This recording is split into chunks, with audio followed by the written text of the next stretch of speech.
As a vice president for a commercial construction company that manages $500 million plus per year in construction projects, you've bound to have had some experiences that, and I certainly have had some experiences that didn't go well. And so you've learned from those experiences.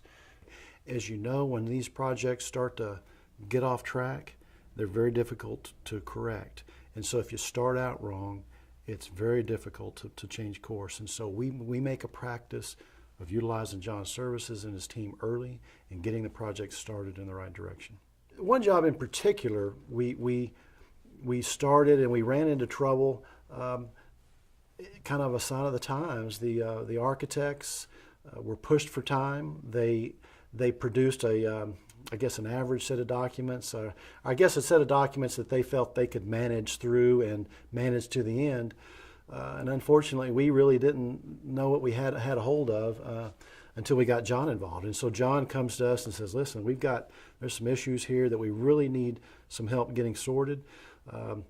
And if we hadn't had that heads up, I mean, this job was difficult enough as it was, but if we hadn't had that heads up, we were from day one destined for failure.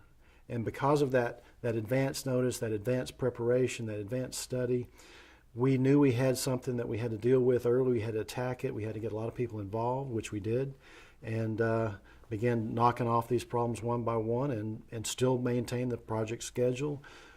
Saved ourselves piles of money.